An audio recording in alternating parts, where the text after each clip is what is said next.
What's up, guys, and welcome back to the second episode of this Aston Villa series on FM14, and brand new series. So if you've not seen the first episode where I announced this new series, then do go back on my channel and check that out.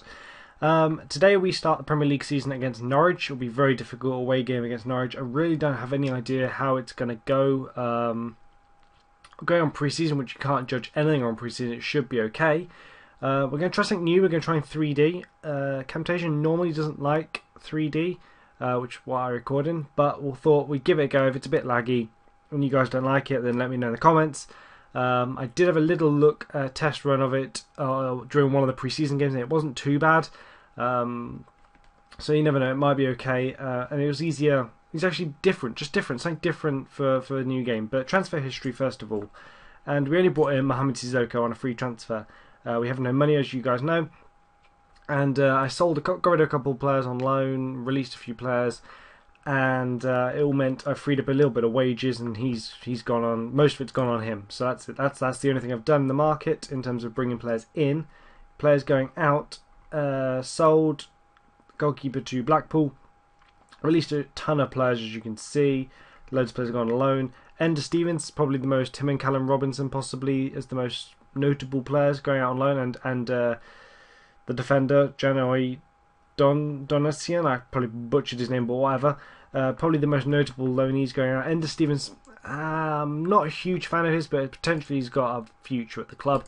With regards to pre-season, Cork City, Sligo Rovers and Shamrock Rovers, played all three of those in Ireland and beat them all three games, 2-0, 3-1, 2-0, so not huge. You can't really take a lot from that. But Norwich, Fulham in the league to start off with, so not the most difficult start, but still a very tricky start because the teams that will be around us come the end of the season. Walsall, bit of a derby game in the Cup. We've got drawn at home, that's helpful. Cardiff, again, another team's going to be around us along with Sunderland. Then we start a really tough run of games against Arsenal, Everton, United. They'll be obviously really hard. Arsenal is very good in FMs, very good in the Premier League this year anyway. Everton, also obviously a very good team, and United, Premier League champions. Palace, Stoke, Swansea, hopefully we'll gain something out of those ones. Chelsea, Tottenham, obviously very difficult. West Brom, Derby game, will also be very hard. Newcastle, always very hard in the FM, particularly away at St James's Park. Liverpool, again, nothing really needs to be said about that. Hull, hopefully. Man City, obviously, as you'd imagine, will get beaten. Southampton, West Ham, Norwich again. So, things... this schedule could be a lot worse. I'm pretty happy with the way it is. It shouldn't be too... when we lose, which we will do a lot, obviously. I mean, we're not a very good squad, to be honest. We're not a terrible squad. I really don't think we're a terrible squad, both in real life and in the game. I really don't think it's a terrible squad. I mean, we got Benteke, obviously, and Guzan's obviously an amazing goalkeeper.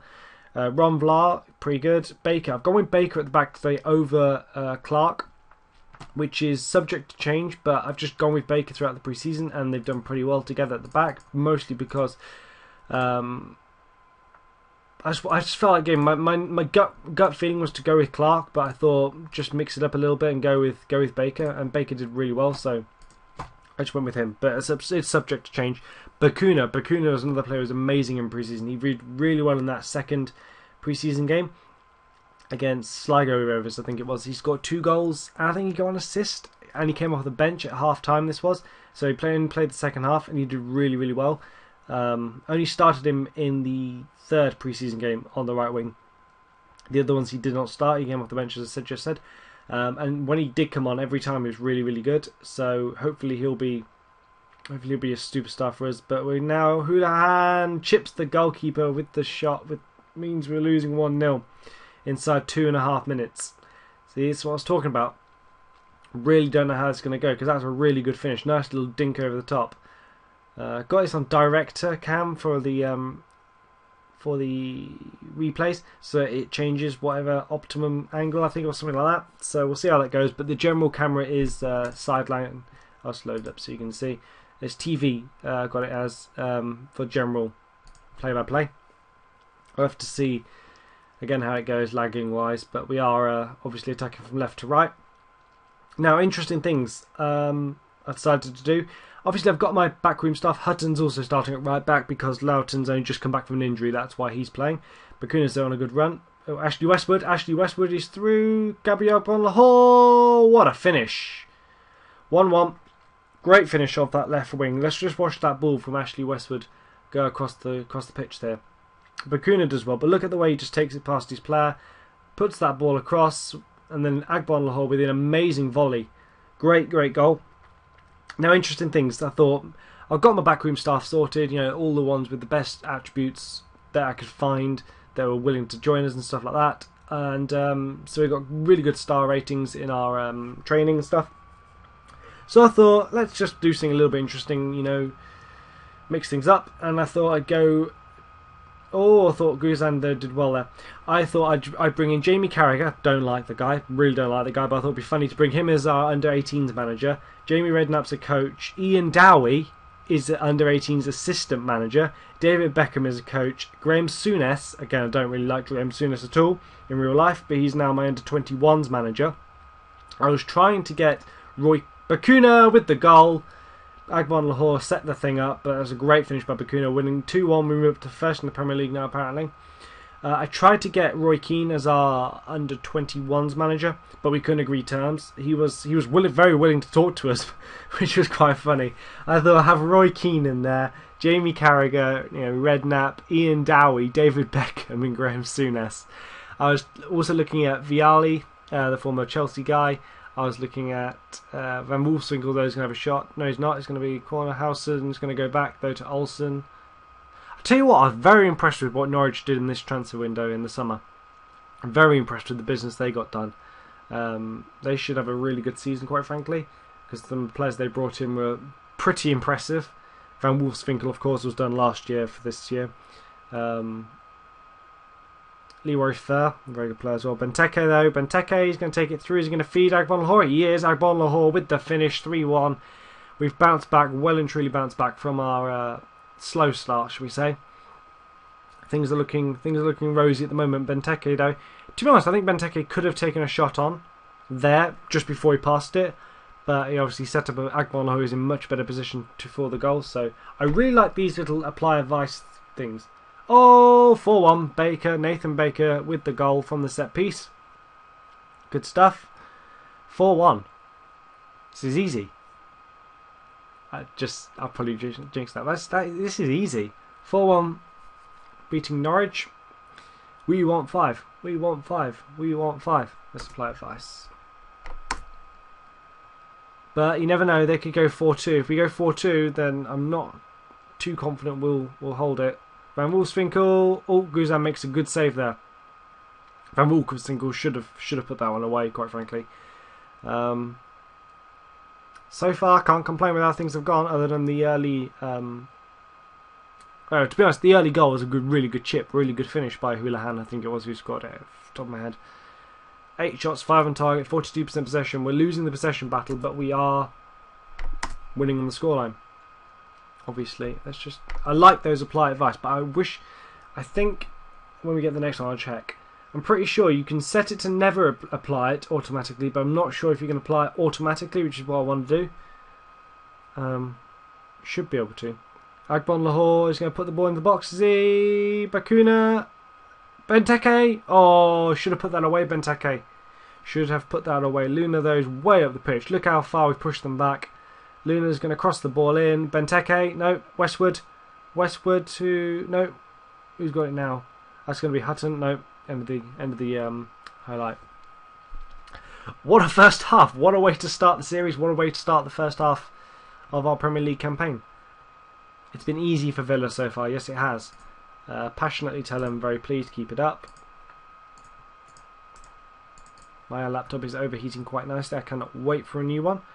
I'm going to take Benteke off and just put Kozak on, because I was impressed with the way Kozak handled himself in pre-season. I don't think, at the top of my head, I don't believe he actually scored a goal, but he's really good at just heading the ball down, laying off other players, the wingers, to come in. I actually think, Olsen is going to put the ball in. I reckon there's a goal coming here for Norwich. Tete. Good finish. Was it Tete or was it someone else? No, it's been disallowed. It was Russell Martin was offside. If that was Tete from the edge of the box there, that would have been a really good finish. I actually I mean, what Lambert tends to do for Villa in terms of strikers is play Agbonlahor out on the left, Benteke in the middle, Weimann on the right. But what irritates me is that Agbonlahor, he doesn't put enough balls into the box for Benteke. When you got someone like Benteke who's big, yes, he does it sometimes. Yes, he does. Yes, I'm not talking about all the time. Just generally, what really frustrates me when watching is that he doesn't take the ball down that wing, use his pace, exploit his pace, get the ball in the box. I don't care if it's direct. I mean, Villa have been criticised being too direct this year. But when you've got someone like Benteke, Kozak and Hellenius, all big guys up front, of course you've got to be direct. But just you can pass the ball until the final quarter of the pitch. But Al Hamanda should have put that away. You can be pass the ball, play pretty football to them. But when you've got the big guys in there, get the ball in the box. I don't care. Cross the ball into the box, and let's exploit those big guys. Use your strengths. But it just frustrates me that they don't do that enough. And to be honest, I think Delph has had a brilliant start to the season. Really good start. More good games than bad games. But even when Delph plays well, he'll win you the ball. He's like I think he's Baker. Oh, Reddy makes a good save there. Olsen clears off the line apparently. Look like Reddy to me, but okay. I think he's developed. He's improving year on year, and he's improved this year. I think he's very bustly sort of midfielder. He's nippy. He'll kick your heels sort of player. He'll win you the ball back, but as soon as he gets the ball, gives it away. Agbonlahor does actually is very similar. Gets the ball, gives it away, or the end product of what they're trying to do is not great, which may be why he's not crossing. Maybe he knows that. But I just wish Delph would keep winning the ball, keep doing that really well.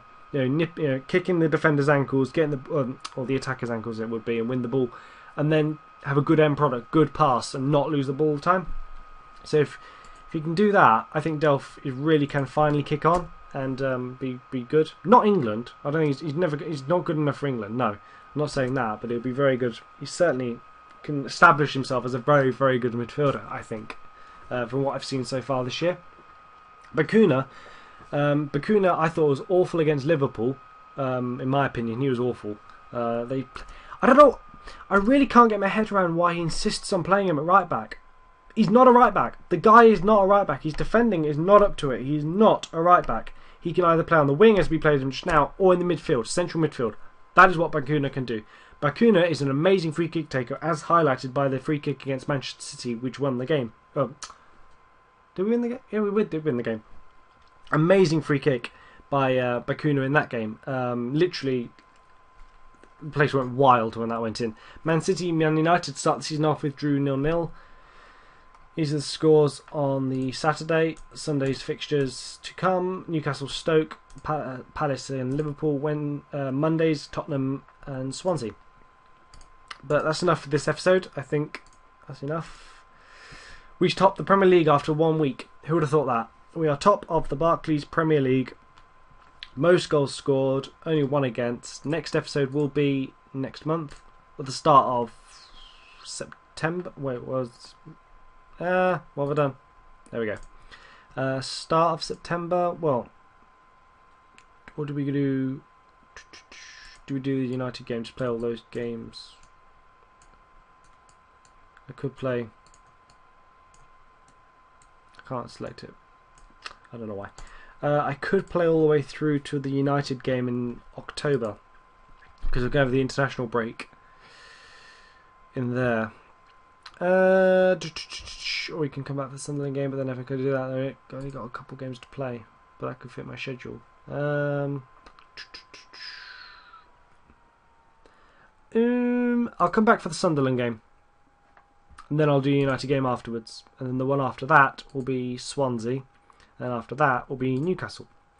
I'll come back for the Sunderland game, just because I don't want to play the United game and then say I'm really busy and don't get time to play, and then not be able to upload a video. At least if I've got a couple games, it'll take me half an hour to play or so, and then record it, and at least I can get the video out, so it's not a problem. So I'll do the Sunderland game, although we're only going to have a couple games But it's going to be like that, I think, until that Newcastle one's pretty much only going to be short months, unless we go through in the cup, which we should do against Walsall. I'll be quite disappointed if we do not go through against Walsall. But that'll do it from me. I will see you guys next time.